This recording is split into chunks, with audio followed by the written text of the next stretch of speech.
वो मेरी रिहाई के बारे में बहुत फिक्रमंद थी और ये जानना चाहती थी कि मैं संगीन मामले से किस तरह निकल पाऊंगा। ताम उसके साथ साथ वो अपना एक मसला भी लेकर आई थी। उसने रोते हुए मुझे बताया था कि वो झांसी की एक पीरजादी सईदा जवेरिया रिजवी की इंतहाई मोतकिद थे और इनसे रहनुमाई लेती है। सईदा जवेरिया इस्तिखारा करती थीं और फाल वगैरह निकालती थीं। उन्होंने आसमा से सारे हालात मालूम करने के बाद एक खास बात बताई थी, वो ये कि जिस बंदे की बेलोज कुर्बानी और हमदर्दी की वजह से सज्जाद मोहल खतरनाक मायूसी और इब्तला के दौर से निकला है, वही बंदा किसी दूसरे मौका पर सज्जाद की जिंदगी के खात्मे का सबब भी बन सकता है।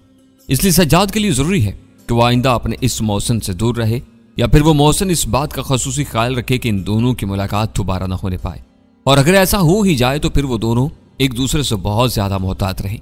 अपनी फाल ही के जरिए उस मुस्तकबिल बीन खातून ने आसमा को यह भी बताया था कि मुझे कुछ नहीं होगा और मैं चंद दिन के अंदर ही खुद को कानूनी गिरफ्त से बचाने में कामयाब हो जाऊंगा। मुख्तसर यह कि जेल में होने वाली इस मुलाकात में आसमा ने रो रो कर मुझसे फरियाद की कि मैं इससे एक वादा करूं, आइंदा अगर कभी मेरे और सज्जाद के दरमियान तसादुम या टकराव की कोई भी सूरत पैदा हुई तो मैं खुद को रोक लूंगा और इस तसादुम से पीछे हट जाऊंगा। मैं समझ गया था कि यह शौहर परस्त औरत इस वक्त शदीद वहमों का शिकार है। मैंने उसकी तशफी के लिए उससे वादा किया कि बिलफर्ज कभी इस तरह की कोई सूरत हाल पैदा हुई भी तो मैं पीछे हट जाऊंगा। वो इस तरह मानी नहीं थी। उसने रोते हुए कहा था मैं उसके सर पर हाथ रखकर कसम खाऊं, और मैंने उसके खातिर कसम खा ली। हकीकत यही है कि मैं इस तरह की बातों पर यकीन नहीं रखता। पेशीन गोइयां कभी कभी दुरुस्त भी साबित हो जाती हैं, लेकिन इनकी कोई साइंसी बुनियाद तो नहीं है यार।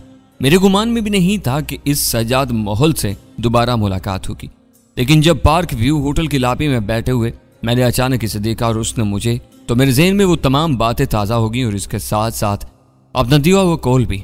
इमरान ने जरा तवक्कुफ किया और सिगरेट सुलगाते हुए बोला, वो सिचुएशन तुमने भी देखी थी। सज्जाद मोहल उस वक्त गुस्से में दीवाना हो रहा था। ऐसा शख्स शदीद तनाव में दूसरों को या फिर खुद को शदीद नुकसान पहुंचा लेता है। इमरान ने बात खत्म की और पुरसोच अंदाज में सिगरेट के लंबे लंबे कच लेने लगा। मैं उसे देख देख कर हैरान हो रहा था। वह अनोखा था और उसकी बातें भी अनोखी थी। 2 साल पहले वो बम्बई शहर की एक पुरफसूं रात में एक औरत के हालत जार से मुतासिर हुआ था। उसके लिए एक अनोखी कुर्बानी दी थी और फिर उससे एक वादा किया था। वो औरत उसकी कुछ नहीं लगती थी, ना ही उससे उसे कोई मतलब था। वो इससे कोई छोटे से छोटा फायदा भी लेना नहीं चाहता था, मगर इससे किया हुआ अहद उसे याद था। इस अहद की खातिर उसने खुद को बेतरेख मुश्किल में डाल दिया था। मैंने कहा तुम्हारी मंतक निराली है यार, और सच्ची बात यह है कि पूरी तरह मैं भी समझ नहीं पाया। तुम्हें पता था कि तुम एक संगीन केस में मुलव्विस हो और पुलिस की कस्टडी से भागे हुए भी हो, फिर भी यार मेरा ख्याल था कि हम रास्ते में कुछ न कुछ कर गुजरेंगे और शायद किसी मुनासिब तरीके से सज्जाद से पीछा छुड़ाने में कामयाब हो जाएंगे। लेकिन तुमने देख ही लिया, इसने गाड़ी में हमारी कोई बात सुनी और ना ही किसी तरह का कोई मौका दिया। फिर तुम्हारे पाँव में भी अचानक ही जंजीर डाल दी। जहां तक केस के संगीन होने का ताल्लुक है, मेरा नहीं अंदाजा कि यह इतना संगीन है। मैंने प्रोड्यूसर मनोज को सिर्फ जख्मी किया था, जान से नहीं मारा था। अब ये लोग उसे कत्ल कह रहे हैं, लेकिन ये किसी तौर कत्ल नहीं बनता, और अब तो ये वैसे भी कोई दूसरा केस बनता जा रहा है। इमरान ने कश लेकर धुआं मेरे मुंह पर छोड़ा। दूसरा केस? जिगर, यही इश्तिहार वाला मामला जिस तरह हमें एक दम हवालाती से VIP बना दिया गया है। मुझे लगता है कोई बड़ी गड़बड़ होने वाली है। ये वही ट्रीटमेंट है जो बकरों का मालिक कुर्बानी के बकरों को देता है। कुछ देर बाद कदमों की चाप सुनाई दी। ये ऊंची एड़ी की खटखट थी। कोई औरत इधर आ रही थी। इम्कान था कि यह आसमा ही होगी। ये इम्कान दुरुस्त निकला। वो इस मुख्तसर लाउंज में आ गई जो हमारे कमरे के सामने वाक़ था। यहाँ हवालदार फयाज चौकस हालत में मौजूद था। वो उससे बातें करने लगी, लेकिन उसकी तवज्जो हमारी ही तरफ थी। रो रो कर उसकी आंखें सूजी हुई थी और रंगत उड़ी उड़ी थी। वो दराज का दुरखुश शक्ल थी, खिली हुई रंगत, थोड़े से उभरे हुए रुखसार और सतवा नाक में कोके की मध्यम चमक। वह हाथ का बना हुआ लंबा ऊनी कोट पहने हुए थी। गुलाबी रंग की गर्म शाल कोट के ऊपर हम रंग थी। मैंने उसे खासी तवज्जो से देखा। इमरान ने बताया था कि आसमा में किसी हवाले से शबाना की हल्की सी झलक मौजूद है। वही शबाना जिसने शब्बो बंद कर इमरान के दिल पर राज किया था और फिर हमेशा के लिए छोड़ गई थी। साफ पता चलता था कि वह हमसे बात करना चाहती है, मगर हवालदार फयाज और हेड कांस्टेबल की मौजूदगी में ऐसा मुमकिन नहीं था। हेड कांस्टेबल तो कदरे दूर था, मगर हवालदार बिल्कुल हमारे सर पर मौजूद था। हवालदार की तवज्जो जरा दूसरी तरफ हुई तो आसमा ने बड़े इल्तिजाई अंदाज में इमरान को इशारा किया। वो इससे दरख्वास्त कर रही थी कि मोबाइल फोन ऑन करे। इमरान ने इस बात में सर हिलाया। वो वापस चली गई। कुछ देर गहरी सोच में गुम रहने के बाद इमरान ने मोबाइल फोन ऑन कर लिया। चंद ही मिनट बाद मोबाइल ने वाइब्रेट किया और आसमा का मैसेज आ गया। उसने लिखा था, भाईजान आप मुझे क्यों इतनी सख्त सजा दे रहे हैं? आप सिर्फ मेरी खातिर इस मुसीबत में फंसे हुए हैं और मुझसे बात भी नहीं कर रहे हैं। सज्जाद पता नहीं किस चक्कर में पड़े हुए हैं। वो कल से थाने भी नहीं गए। एक लैंड क्रूजर पर कुछ लोग शाम के वक्त सज्जाद से मिलने आए थे। उनमें एक बंदा किसी यूरोपीय कंट्री का लगता था। वो करीबन 1 घंटा यहाँ रहे, फिर सज्जाद का दोस्त जगदीश इनके साथ चला गया। ये जगदीश मुझे बिल्कुल अच्छा नहीं लगता। इसके राब्ते गलत लोगों से हैं, प्लीज मुझे जवाब दें। इमरान ने लिखा, तुम खुद को खतरे में ना डालो और इस मामले से बिल्कुल अलग थलग रहो। जब भी कोई खूबसूरत लड़की मेरी खातिर खुद को खतरे में डालती है, मैं गलतफहमी का शिकार हो जाता हूँ। खासतौर से मंगल और बुध को ऐसा होता है, और आज मंगल है। मैं अपनी हिफाजत कर लूंगा, प्लीज अब राब्ता ना करना। खुदा तुम्हें हमेशा खुश रखे, खुदा हाफिज। इस मैसेज के बाद इमरान ने फोन हतमी तौर पर बंद कर दिया। मैंने इमरान की तरफ देखते हुए कहा, आसमा ने किसी गैर मुल्की की बात की है? हाँ, ये काबिल गौर बात है। अभी इमरान का फिक्रा मुकम्मल हुआ ही था कि 2 बड़ी जीपें कोठी के ड्राइवे पर नजर आई और पोर्च में आकर रुकी। इनमें से एक शानदार लैंड क्रूजर जीप के शीशे से आते। उस गाड़ी में से 8-10 अफराद उतरे। इनमें कुछ मुसल्ला थे और किसी प्राइवेट सिक्योरिटी एजेंसी के एहलकार लगते थे। इन कमांडो टाइप एहलकारों ने तारीख शीशों वाली एनकें लगा रखी थीं और इनके पास जदीद असलहा था। सादा शीशों वाली लग्जरी जीप में से 2 सूटट बूटट अफराद उतरे। इनमें से एक के बाल सफेदी माइल थे। बहरहाल हम इनकी सूरतें ठीक से नहीं देख सके थे। इन्होंने मेहमानों का इस्तकबाल किया और इन्हें कोठी के इस हिस्से में ले आए जहां हम मौजूद थे। लग रहा है कि अब हमारा चल चलाओ है। ये मोबाइल फोन कहीं छुपा देना चाहिए, इमरान ने कहा। मैंने जल्दी से एक छोटे सोफे को तिरछा किया और इसके नीचे का कपड़ा थोड़ा सा फाड़ कर मोबाइल फोन इसमें घुसा दिया। 2-3 मिनट बाद भारी कदमों की चापों से कमरे के सामने वाला लाउंज गूंज उठा। हवालदार फयाज ने कमरे के दरवाजे को अनलॉक किया। ये देखकर हमें हैरत हुई कि हमारी तरफ कोई गन पॉइंट नहीं की गई थी। गन्ने एहलकारों के हाथों में थी, लेकिन किसी बैरल का रुख हमारी तरफ नहीं था। 3 पीस सूट वाला अधेड़ उम्र शख्स आगे आया। उसने हम दोनों से मुसाफा किया और सपाट लहजा में हम दोनों से हमारे नाम पूछे और वल्दियत दरियाफ्त की। साहब पता चल रहा था कि छुपाने से फायदा नहीं, इन लोगों के पास हमारे बारे में मुकम्मल मालूमात मौजूद थी। इमरान की कमीज की आस्तीनें उठाकर उसके बाजू पर पुराने कट का एक निशान देखा गया। इसी तरह मेरे कंधे पर गर्दन के करीब 2 तिल तलाश किए गए। ये तिल शनाख्ती कार्ड में अलामत के तौर पर मौजूद थे। अधेड़ उम्र शख्स ने शुस्ता उर्दू में कहा, उम्मीद है कि आप दोनों हमसे ताउन करेंगे, इसी में आपकी बेहतरी है। मैंने कहा, यह हमारा हक बनता है कि हम आपसे आपके बारे में पूछें। आपको सब कुछ बताया जाएगा, लेकिन फिलहाल हमें यहाँ से जाना है। हमें आर्जी तौर पर आप दोनों की आंखों पर पट्टी बांधना होगी।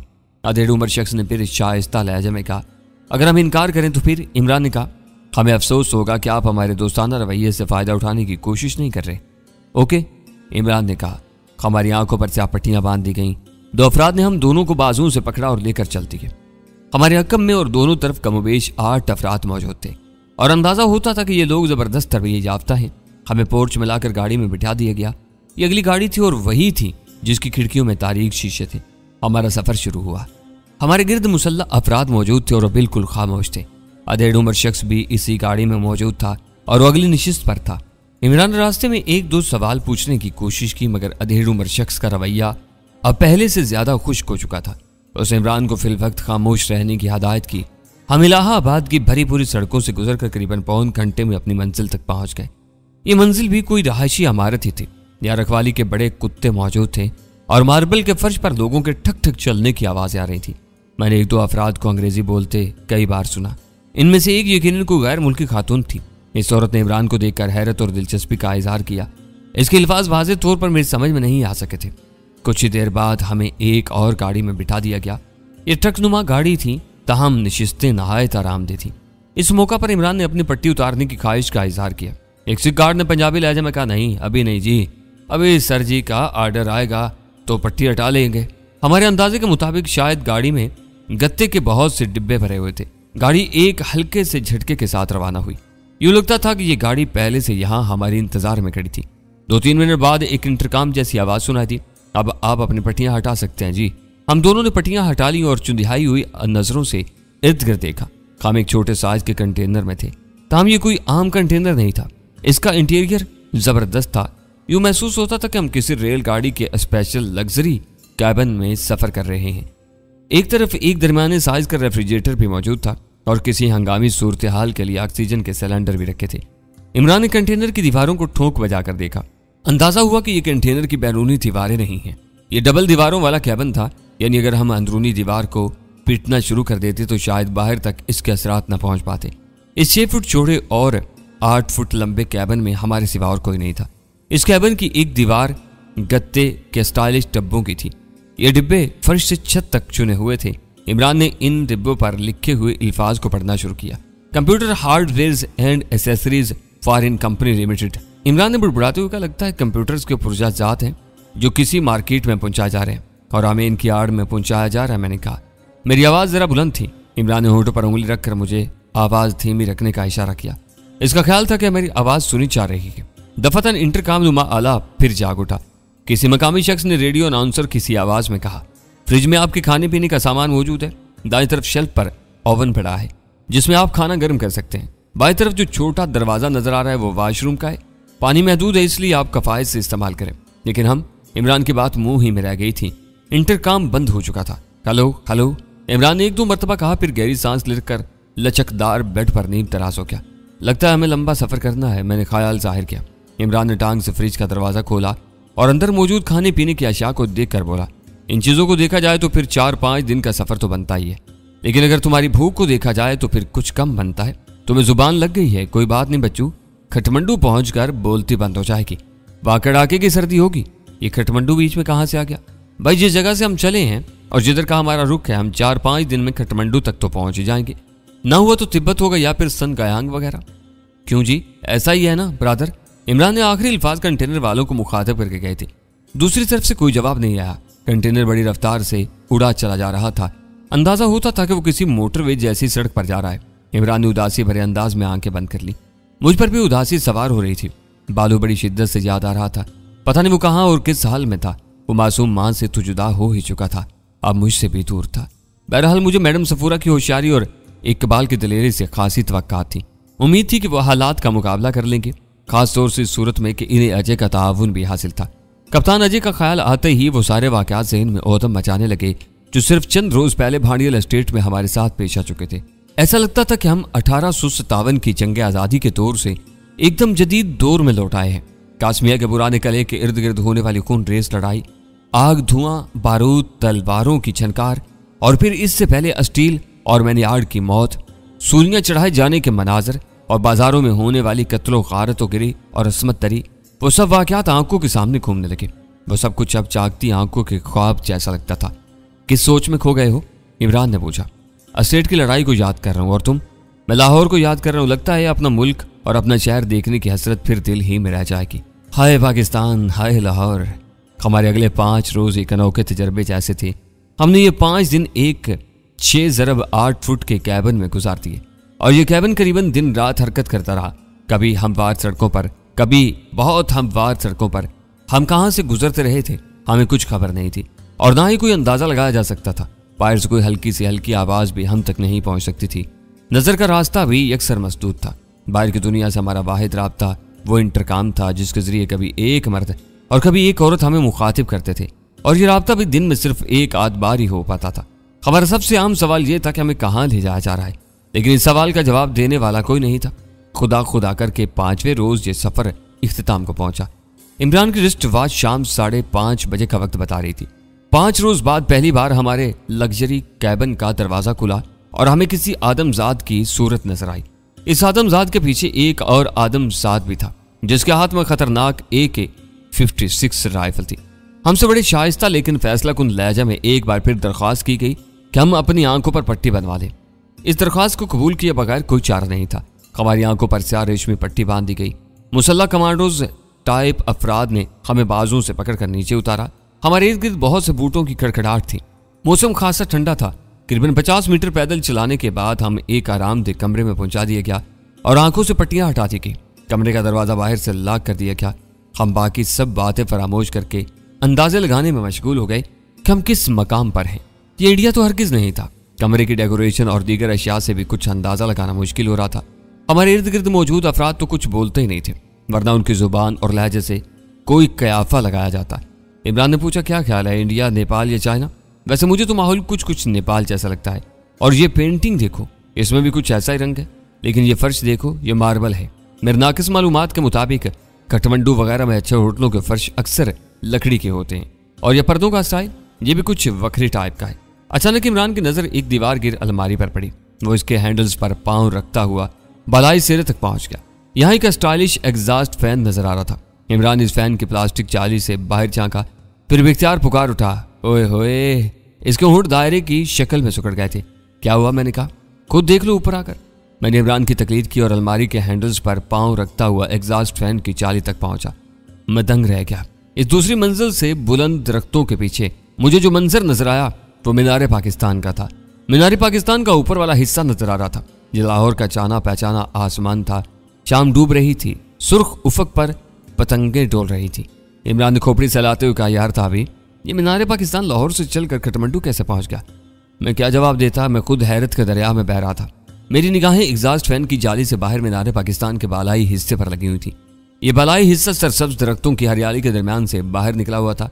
हम मिंटो पार्क के आसपास कहीं मौजूद थे। मैंने गहरी सांस ली और मुझे इस सांस में अपने पाकिस्तान और अपने लाहौर की जानी पहचानी खुशबू साफ महसूस हुई। ये खुशबू सीने में उतरी और पूरे जिस्म में फैल गई। मैं हैरान हुआ कि जहां फजा खुशबू की तरफ मेरा ध्यान पहले क्यों नहीं गया। बेशक हमें एयर टाइट और तकरीबन साउंड प्रूफ कंटेनर से निकाल कर लाया गया था और हमारी आंखों पर पट्टी भी बनी हुई थी, मगर हवा तो हमारे सीनों में आ जा रही थी। तब ये पता क्यों न चला कि अपनी धरती की हवा है। इमरान बोला, चलो अब अलमारी से नीचे आओ और मेरे हाथ पर चुटकी काटो। क्या बताओ कि मैं कहीं जागती आंखों से ख्वाब तो नहीं देख रहा? मैं नीचे आ गया। मेरा सर घूम रहा था। हैरत और खुशी की मिली जुली अजीब सी कैफियत थी। दिल तेजी से धड़क रहा था। मैंने कहा, देखो कैसा अजीब तमाशा हुआ है। हम लाहौर आना चाहते थे और हमें पकड़कर जबरदस्ती जिस जगह लाया गया है वो भी लाहौर ही है। फर्क सिर्फ इतना है कि हमारे साथ बाकी लोग नहीं है, इकबाल, मैडम और बालू वगैरह। बालू के जिक्र ने मुझे एक बार फिर परेशान कर दिया। कुछ पता नहीं था वो कहाँ और किस हाल में है। अचानक कहीं फासले से रिक्शे की जानी पहचानी फटफट उभरी और उसके चंद ही सेकंड बाद किसी छत से बोकाटा की बुलंद आवाज सुनाई दी। छत पर चढ़ी हुई किसी पतंगबाज टोली ने कोई पतंग काटी थी। इन दो आवाजों ने एकदम लाहौर का सारा नक्शा मेरी आंखों के सामने फैला दिया। इस शहर हजार रंग के सारे रंग निगाहों के सामने खिलते चले गए। जानी पहचानी गलियां, बाजार, रेस्तुरां, चौराहे, तफरीगाहें और शाम गहरी हो रही थी। रोशनियां जगमगाने लगी। एक और जगमगाती शब जिंदा दिलों के इस नगर पर बारित हो रही थी। मेरा ध्यान एकदम अपनी बहन फराह और भाई आतिफ की तरफ चला गया। वो भी शहर की किसी चार दीवारी में मौजूद थे। इन्हीं फिजाओं में सांस ले रहे थे। इमरान मेरा चेहरा देख रहा था। वो बोला, फराह और आतिफ के बारे में सोच रहे हो ना? मैंने इस बात में सर हिलाया। मेरी आंखों में नमी चमके। इमरान ने मेरे कंधे पर हाथ रखा और तसल्ली अमेज़ अंदाज में बोला, मैंने तुमसे कुछ गलत नहीं कहा था। वो दोनों यहाँ बिल्कुल खैरियत से होंगे इंशाअल्लाह। मैं इन्हें अभी देखना चाहता हूँ। मैंने भराई हुई आवाज़ में कहा, तुम्हें ज़्यादा इंतजार नहीं करना पड़ेगा यार। मैंने बहुत सब्र किया है। पिछले 3 सालों का एक एक पल गिन कर गुजारा है। अब बिल्कुल इनके पास आकर दूर नहीं रह जाता। जी चाहता है कि ये दरवाजे तोड़कर यहाँ से निकल जाऊँ, उड़ता हुआ इनके पास पहुँचाऊँ। तुम्हारा क्या ख्याल है? ये लोग इस तरह हमें यहाँ से निकलने देंगे? इन्होंने बहुत बड़ी रकमें खर्च की हैं हम पर, मगर पता तो चले कि ये हैं कौन, क्या चाहते हैं हमसे। देखो तुम फिर खुद को इडियट साबित कर रहे हो। क्या पता हमारे इन मेहरबानों ने इस कमरे में हमारी बातें सुनने का इंतजाम कर रखा हो। वो सरगोशी में बोला। मैंने कहा, मुझे परवाह नहीं। ठीक है, अगर तुम्हें नहीं तो फिर मुझे भी नहीं। उसने कहा और बुलंद आवाज में बोला, मेहरबानों, कदरदानों, अगर हमारी आवाज सुन रहे हो तो अजराहे मेहरबानी सामने आओ। हमें बताओ कि हम इस जबरदस्त मेहमान नवाजी के बदले आपकी क्या खिदमत कर सकते हैं। शायद इमरान को भी तवक्का नहीं थी कि इसकी पुकार का जवाब इतनी जल्दी मिल जाएगा। यकायक कमरे के दरवाजे से बाहर आहटें सुनाई थी और वो स्लाइड करके खुल गया। एक दरमियानी उम्र का खुशपोश शख्स अंदर दाखिल हुआ। उसने शलवार कमीज पहन रखी थी, साथ कीमती कपड़े का कोट था और गले में मफलर को स्कार्फ की तरह बांधा गया था। इस शख्स को देखकर इमरान के तासरात बदल गए। इसकी आंखों में खुशी और गर्म जोशी की चमक नमूदार हुई। दूसरी तरफ अंदर आने वाला शख्स भी एकदम जज्बाती नजर आने लगा। वो आगे बढ़ा और इमरान से लिपट गया। इमरान ने कहा, उम्मीद नहीं थी अंकल कि आपसे इतनी जल्दी मुलाकात हो जाएगी। दोनों कुछ देर गले लगे रहे और एक दूसरे के कंधे थपकते रहे। तब इमरान ने मुझे मुखातिब करते हुए कहा, इनसे मिलो, ये अंकल जान मोहम्मद और अंकल ये ताबिश है। ये सर्कस में 3-4 बार मेरे साथ आया था, मगर आपसे मुलाकात नहीं हो सकी थी। मैं पुरतजस्सुस नजरों से जान मोहम्मद साहब को देखता चला गया। सरगाह में जश्न की रात इमरान ने मुझे जो अपनी तवील रुदात सुनाई थी, इसमें जान साहब का जिक्र बड़ी तफसील से आया था। ये स्टार सर्कस के मालिक जान साहब ही थे जिन्होंने सबसे पहले इमरान की खुदादाद सलाहियतें पहचानी थी और उसकी कदर की थी। इन्होंने इमरान को राजा के चक्कर से निकालकर अपनी सर्कस कंपनी में माकूल मुआवजे पर मुलाजमत दी थी और कदम कदम पर इसे सहारा दिया था। बाद अज़ां इमरान ने भी अपने मोहसन की खैर ख्वाही में कोई कसर उठा नहीं रखी थी। इसकी कोशिशों से इस सर्कस कंपनी ने तरक्की कई मंजिलें तय की थी। जान साहब मुझसे भी बगल गिर हुए और मेरे सर पर दस्ते शफकत रखा। इन्होंने कहा, ताबिश तुम किसी तारुफ के मोहताज नहीं हो। तुम्हारी खातिर इमरान 1 साल से ज्यादा अरसे तक हमारी नजरों से गायब रहा है। खुशी की बात एक ही है और वो ये है कि इसकी तलाश बेकार नहीं गई, तुम इसके साथ हो। रस्मी कलमात की अदायगी के बाद हम आरामदेह कुर्सियों पर बैठ गए। जान साहब ने इमरान से मुखातिब होते हुए कहा, कहने और सुनने को तो बहुत कुछ है इमरान, और हम दोनों के जहनों में बहुत से सवाल भी हैं, लेकिन मैं जानता हूं तुम्हारे जहन में जो सबसे अहम सवाल है वो यही होगा कि तुम इस तरह यहाँ पाकिस्तान लाने वाला कौन है और क्यों लाया है। हमेशा की तरह आपका ख्याल दुरुस्त है अंकल, इमरान ने जवाब दिया, लेकिन इससे पहले मुझे ये बताएं कि आंटी कैसी हैं और कहाँ हैं। वहीं खुशाब में हैं और मेरी तरह वो भी तुम्हें बेहद मिस करती रही। तुम भी तो गधे के सर से सींगों की तरह गायब हुए, कोई अता पता ना खैर खबर। ये कोई पुराना दौर तो नहीं है कि बंदा अपने बारे में एक इतला भी ना दे सके। इमरान दिलकश अंदाज में मुस्कुराया, जहां हम थे वो पुराना दौर ही था अंकल। समझ ले आज से 150 साल पहले अंग्रेजों का दौर था। खच्चर, घोड़ा गाड़ियां, लालटेनें और तलवारें, एक ऐसे जजीरे जैसी जगह थी जहां से हम बाहर नहीं आ सकते थे और ना हमारी खबर आ सकती थी। यह लंबी कहानी है, आपको आराम से सुनाएगी। तुम इलाहाबाद जैसे जदीद शहर को पुराने दौर का जजीरा कह रहे हो? जान साहब ने पूछा। इलाहाबाद इस मुकाबले में पेरिस है जनाब, मैं किसी और जगह की बात कर रहा हूँ। इलाहाबाद तो हम बस 8-10 रोज पहले पहुंचे थे। वहां पहुंचकर ठीक से कमर भी सीधी नहीं की थी कि उठा लिए गए। जान मोहम्मद साहब के तासुरात से पता चलता था कि इनके अंदर तजस्सुस बढ़ता जा रहा है, ताहम इस मौका पर वो बात को ज्यादा तूल नहीं देना चाहते थे। उन्होंने कुर्सी की आरामदेह निशिस्त से टेक लगाते हुए कहा, इमरान मैं तो पिछले करीबन 1 ही साल से तुम्हें ढूंढने की कोशिश कर रहा हूँ, मगर जोरों शोर से तुम्हारी तलाश कोई 3 महीने पहले शुरू हुई थी। इस तलाश को शुरू करने वाला एक ऐसा शख्स है जिसे तुम जानते नहीं हो। वो पाकिस्तानी भी नहीं है, इससे मिलकर तुम्हें जरूर हैरत होगी। वो अभी थोड़ी देर में यहाँ पहुंचने वाला है। कोई थोड़ा बहुत इशारा तो दे। वो बहुत मालदार बरतानवी बाशिंदा है, लेकिन वो शक्ल से तुम्हें बरतानवी नजर आएगा और ना ही मालदार, बल्कि इसके बारे में कोई भी अंदाजा लगाना तुम्हारे लिए बहुत मुश्किल होगा। इसे तुम्हारी बहुत सख्त जरूरत है और ये जरूरत ही है जिसकी वजह से उसने पिछले चंद महीनों में तुम्हारी तलाश पर पानी की तरह पैसा बहाया है। इंडिया कोई छोटा मुल्क नहीं है और मैं समझता हूँ कि वहाँ कोने कोने में तुम्हारी तलाश हुई है। पुलिस और इंटरपोल के अलावा प्राइवेट इदारों से मदद ली गई है। अखबारों में बड़े बड़े इश्तिहार दिए गए हैं, हर मुमकिन जरिया इस्तेमाल किया गया। मेरे अंदाजे के मुताबिक अब भी इलाहाबाद की इस पार्टी को करीबन 50 लाख रुपया दिया गया है, जिसकी तहवील में तुम दोनों थे। होगाहट है, इमरान ने दीदे फाड़े, यानी इस खड़ूस इलाहाबादी DSP और उसके मचिंदर यारों को मेरे लिए 50 लाख रुपया दिया गया है। मुझे ज्यादा नहीं मालूम, बस इतना पता है कि वो कोई मकामी पुलिस वाला था और उसने तुम दोनों को पकड़कर किसी निजी जगह पर रखा हुआ था। अभी गिरफ्तारी वगैरह नहीं डाली थी तुम्हारी। उसने जो मांगा उसे दे दिया गया। हो सकता है कि वो डबल भी मांगता तो दे दिया जाता। होगाड़, ये बिल्कुल बेकार का खर्चा कर दिया आप लोगों ने। हमने तो लाहौर ही पहुंचना था, अब ना आते तो 10-15 रोज बाद या 1 महीने बाद आ जाते। इमरान ने ताज्जुब से सर हिलाया और किसी उदास बकरे की तरह गर्दन झुकाकर बैठ गया।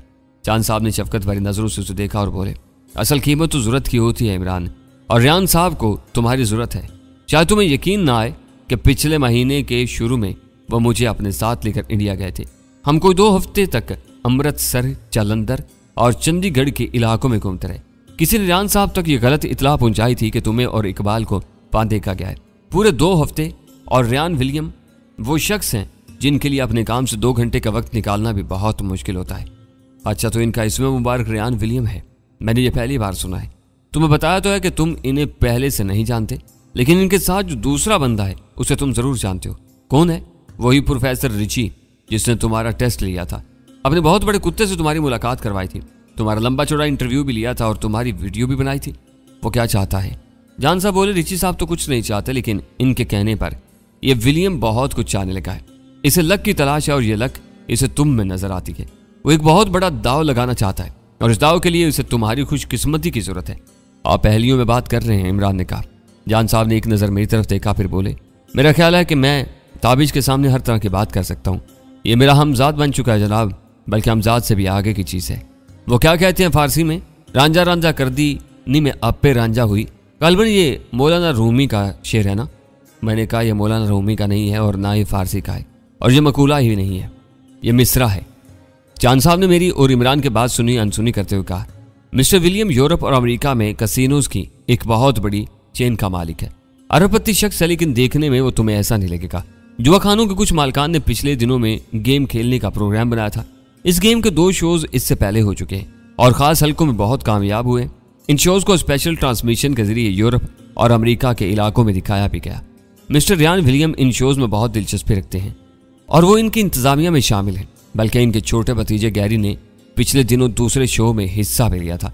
वो गेम के पहले 3 मरहले कामयाबी से तय करने के बाद चौथे मरहले में आ चुका है। यह फाइनल मरहला है।